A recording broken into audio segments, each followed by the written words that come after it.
जय श्री राम दोस्तों एक बार फिर एक नए वीडियो के साथ मैं लेके आई हूँ आपके अपने channel Ritu Dubey astro world में। तो दोस्तों वीडियो को पूरा देखिए और अच्छा लगे तो लाइक जरूर कीजिए, चैनल को सब्सक्राइब करना भी बिल्कुल मत भूलिएगा।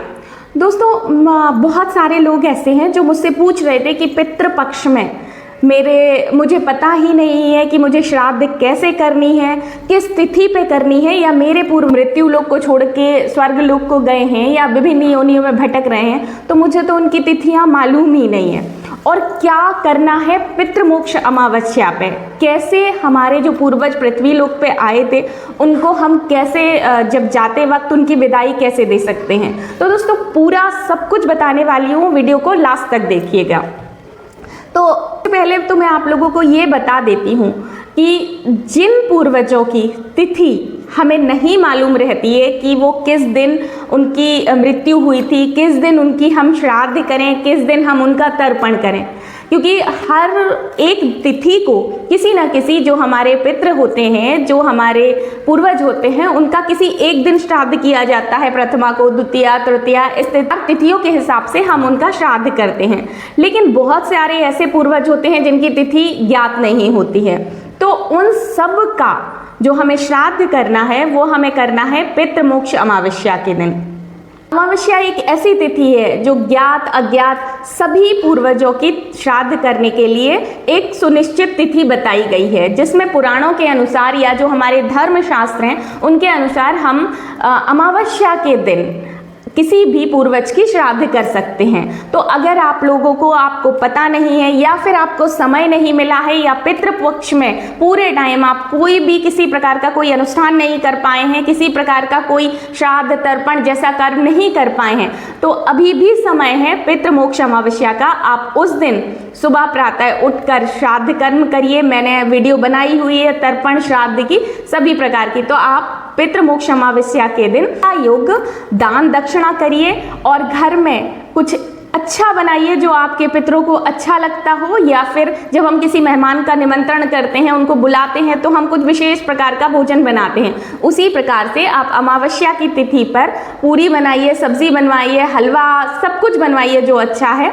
और फिर उसके बाद गाय का ग्रास निकालिए, कौवे का ग्रास निकालिए, कुत्ते का निकालिए, चींटी का निकालिए और ब्राह्मण का निकालिए। इन सब का ग्रास निकालने के बाद आप जिस भी ब्राह्मण का बुला रहे हैं उसको भोजन कराइए। शुद्ध सात्विक ब्राह्मण को बुलाइए जो शुद्धता से नियम आचरण करता हो, धर्म का पालन करता हो। इस प्रकार आप ब्राह्मण को बुलाकर उसको स्वादिष्ट भोजन करा के उससे प्रार्थना करिए कि हमारे पितरों की तरफ से आप हमें आशीर्वाद दीजिए कि हमारी उन्नति होती रहे।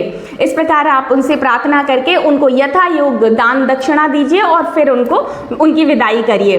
इस प्रकार से श्राद्ध हो जाएगा। अब मैं बात करती हूँ पितृमोक्ष अमावस्या के दिन आपको अपने पितरों की विदाई कैसे करनी है। क्योंकि 15 दिन तक आपके जो पितृ होते हैं वो मृत्यु लोक में आके रहते हैं और अपने अपने प्रियजनों के पास रहते हैं। तो आपको अब क्या होगा, जो अमावस्या तिथि होती है उस दिन सारे पितृ किसी जलाशय के पास एकत्रित होते हैं। जलाशय के पास एकत्रित होते हैं, सब इंतजार करते हैं शाम होने तक कि मेरे जो परिजन हैं वो आएंगे और हमें विदा करने के लिए हमसे मिल के जाएंगे। तो वो इंतजार करते रहते हैं। तो आप सबको क्या करना है, किसी भी जलाशय के पास, नदी हो, तालाब हो, नहीं है तो कुआं हो, और कुआं भी नहीं है, ये सारी चीज आपको अवेलेबल नहीं हो पा रही है तो हैंडपंप लगे होते हैं, वहां चले जाइए। वहां जाके आपको घी का एक दीपक जलाना है, हमें लगाना है दक्षिण दिशा की ओर मुंह करके दीपक जलाना है और उनको प्रार्थना करना है कि हमारे पितृ जब स्वर्ग लोक को या जिस भी लोक में वापस जा रहे हैं जाएं तो रास्ते में उनको अंधेरा ना मिले, इस दीपक की रोशनी उनको रास्ता दिखाती रहे। इस तरह से आपको दिया जला के प्रार्थना करनी है। और अमावस्या के दिन जब जलाशय के पास जाइएगा तो प्रार्थना करनी है कि आप पितृ देवता अब आप अपने लोक को गमन करिए और हमें आशीर्वाद देके जाइए। तो अगर आपने पितृपक्ष में उनके निमित्त कुछ दान दक्षिणा श्राद्ध तर्पण किया है तो वो 100% आपको आशीर्वाद देके जाएंगे और आप खुद ब खुद देखेंगे कि आपके जीवन में तरक्की होने लगी है। आप अपने पितरों को, पूर्वजों को विदाई देने जाएंगे।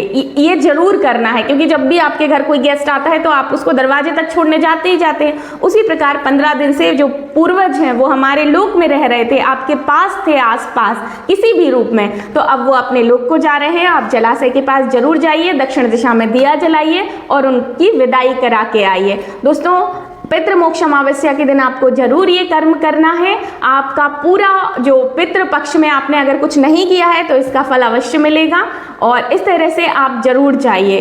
दोस्तों, वीडियो अच्छी लगी हो तो लाइक जरूर कीजिए, चैनल को सब्सक्राइब कीजिए। मैं इस तरह के वीडियो आप लोग के लिए लाती रहूंगी। जय श्री राम।